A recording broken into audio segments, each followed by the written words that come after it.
প্রধান শিক্ষকের বিরুদ্ধে দুর্নীতির অভিযোগ ছোড়া হলো ডিম গোবর। ওন্দায় সেন্দরা হাই স্কুলের প্রধান শিক্ষকের বিরুদ্ধে এমনই অভিযোগ উঠছে। মিড ডে মিলের অর্থ এবং স্কুলের তহবিল সহ একাধিক খাতে আর্থিক অনিয়মের অভিযোগ ওঠে তার বিরুদ্ধে। প্রধান শিক্ষকের বিরুদ্ধে অভিযোগ তুলে তাকে চোর স্লোগান দেওয়া হয়, এমনকি ডিমও ছোড়া হয়।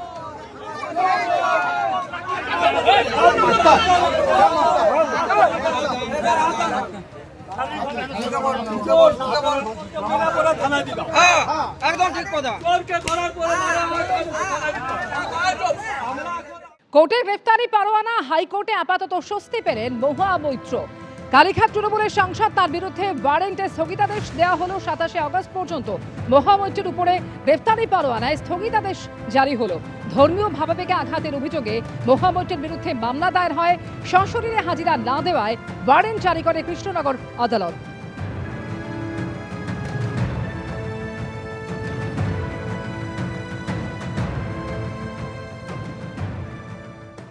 বারুইপুরে স্ত্রীর সামনে বিজেপি কর্মীকে কুপিয়ে খুনের ঘটনা ঘটল।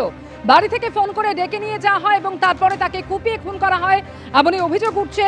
বিজেপি কর্মী খুনে অভিযোগ উঠছে বিজেপি নেতার বিরুদ্ধেই, কিন্তু এখনো পর্যন্ত গ্রেফতারি শূন্য। দীর্ঘদিন ধরে বিজেপির সক্রিয় কর্মী ছিলেন এই বাপি প্রামাণিক। বিজেপি করায় 18 বছর তাকে ঘরছাড়া থাকতে হয়েছিল, আর যাদের অত্যাচারে ঘরছাড়া তারাই এখন বিজেপিতে। আর তার প্রতিবাদ করাতেই ওই বিজেপি কর্মীকে খুন হতে হয়েছে বলে অভিযোগ করছে তার পরিবার।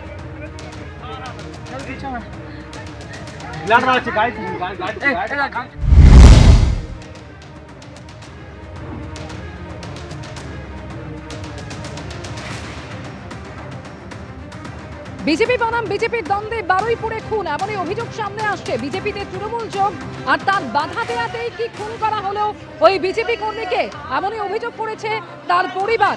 স্ত্রীর সামনেই বারুইপুরে ওই বিজেপি কর্মীকে কুপিয়ে খুন করা হয়। তবে এখনো পর্যন্ত এই ঘটনায় গ্রেফতারির সংখ্যা শূন্য।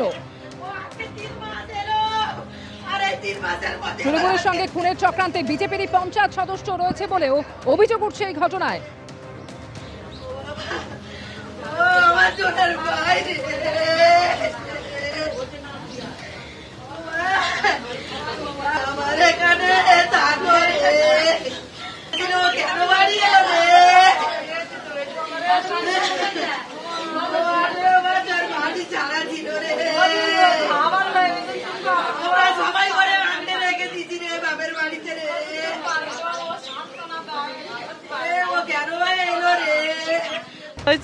করতো আগে, তারপরে বিজেপি যখন আসলো, বিজেপিতে থাকতে থাকতে যখন টিএমসি পার্টি উঠলো, তখন বাবারা বিজেপি এতে বুথে বসতো, এখান সেখানে যেতে আসতো বলে আমার বাবাকে খুব মারধর করে। বাবা এখান থেকে চলে যায়।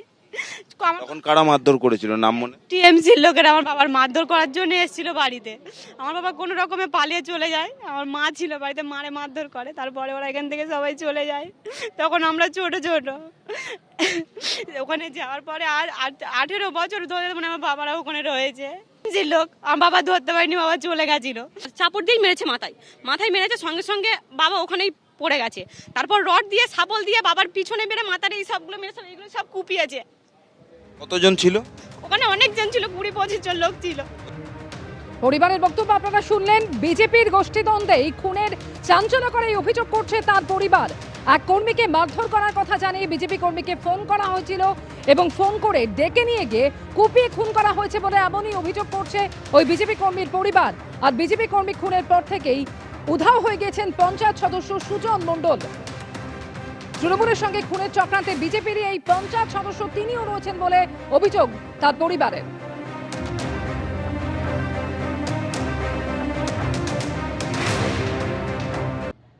ভারতীয় জনতা পার্টি, আপনারা জানেন যে 21শে যে নির্বাচনের পর যেভাবে এই তৃণমূলীরা আমাদের কর্মীদের হত্যা করেছিল, সেই কারণে কিন্তু আমরা তাদেরকে রাজনৈতিক প্রতিহিংসায় আমরা যাইনি। তারা ছিলেন, তখন আমি জেলা সভাপতি ছিলাম, অত্র এলাকায় ঢুকতে পারতেন না। এই যে দাদা আছে, ওনাকে অনেকবার মেরেছে। এই ব্যাপারে আমরা প্রশাসনের কাছে করেছি, অত্র এলাকায় প্রচুর আগ্নেয়াস্ত্র আছে, সেটাও আমরা জেনেছি, মানুষ বলছে। সে আগ্নেয়াস্ত্রকে উদ্ধার করতে হবে এবং যারা আসামি প্রত্যেককেই অ্যারেস্ট করে কঠোর বিচার দিতে হবে। সে যেই হোক, পরিষ্কার করে দেয়, তার সঙ্গে দলের কোনো সম্পর্ক থাকে না। এটা পরিষ্কার। এখন এটা অনেকেই রং লাগাচ্ছে, যাকে দল আজ থেকে অনেক দিন আগে বহিষ্কার করে দিয়েছে।